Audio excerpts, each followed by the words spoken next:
Good day, good vibes to you all. My name is Devante with the Camera Kicks channel, and today we are checking out the Canon 16mm RF lens that was announced and reviewed like months ago, and I guess it was just now being released. But let me put this ahead of the review. I want you to really understand what the use of this kind of lens is. Wide angle lenses are great for showing perspective, like whether that be landscapes as a whole or for portraits. You have to understand what you're gaining as well as what you're giving up with this kind of lens. Most wide angle lenses have some kind of distortion, correction for imperfections that you're going to see used in camera or in post. But for those creative enough, you can work with those and incorporate those into your work. Things like soft edges, vignetting, maybe you get some doubled images at the edge. You know, just please understand before you purchase this lens. Now, let's actually start the review. Intro.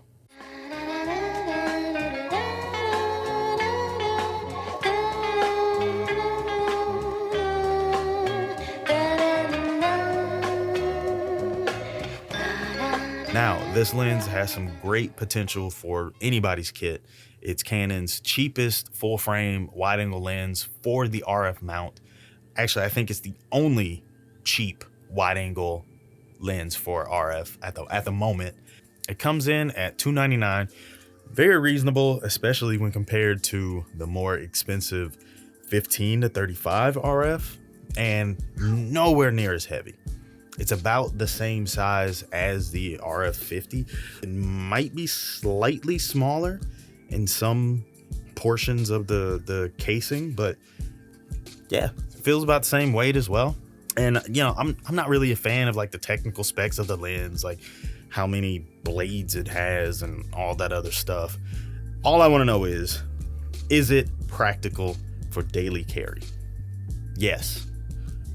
The widest lens that I have to adapt is the old kit lens for crop sensor cameras. I think it's 18 to 55.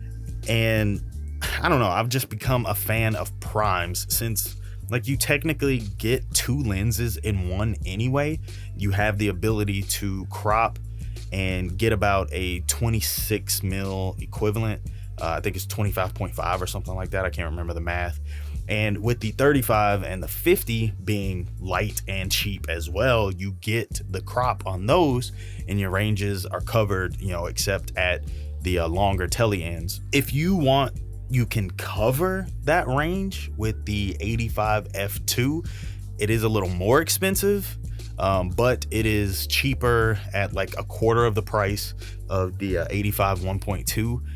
But that's, you know, neither here nor there for this review. Now, this lens, it does feel a bit plastic, but honestly, for the price, like who can really complain? It is an f2 and, you know, stops down to f22, and it has the STM motor, or the STM, I think the M stands for motor, for focus, and it seems to be pretty quick in focus in my use.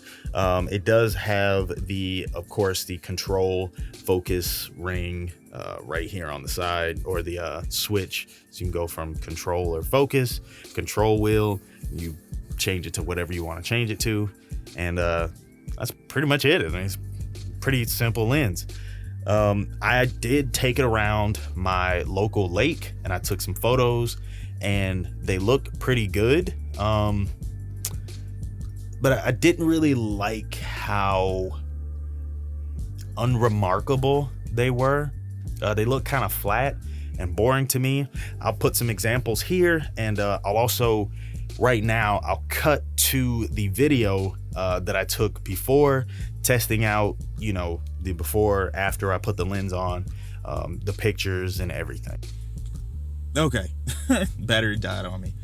So yeah, this is the 16 mil. I really like the angle of this. Perfect for vlogging.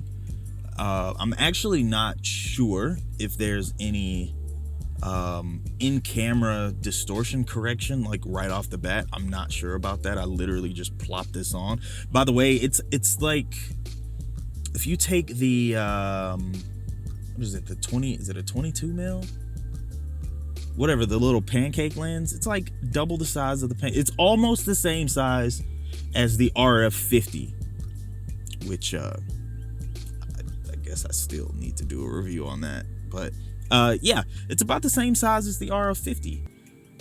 I like it. I really do like it. It's a great angle. There's obviously going to be some distortion, you know, as you move around. So, and the sharpest is going to be at the center of the lens. I'm going to walk around the mall area once I finish studying and take some photos, kind of show you guys the lens, and yeah, and we'll go from there. If I'm doing video, I'm probably gonna have to crank this shutter because I don't have a filter that fits this lens. So yeah, later.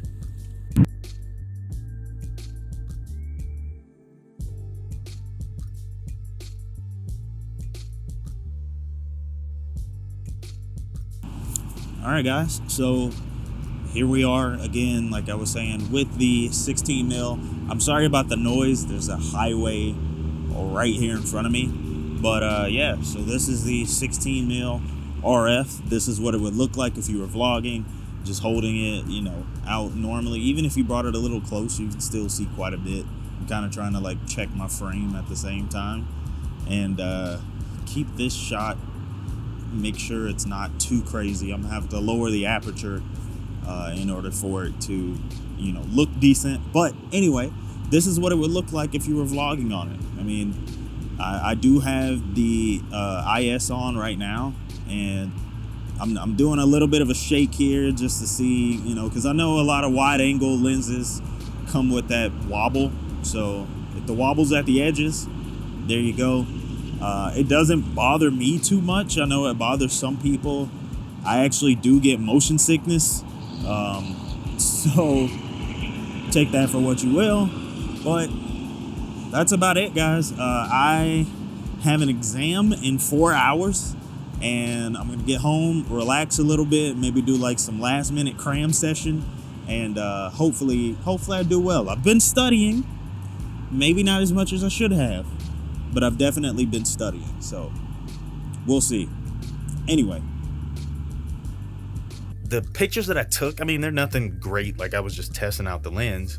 But yeah, they look pretty boring. I ended up actually turning off the lens distortion correction in post, and I honestly love the imperfections on this lens. The curvy edges, the vignette, it just shows that this lens has just a little bit of character. Yeah, but the same reason people probably like using the old vintage style lenses or like vintage lenses, each lens has just a little bit of character that makes it stand out from other more modern lenses. And I mean, let's be honest here, like most people are gonna be adding vignette anyway.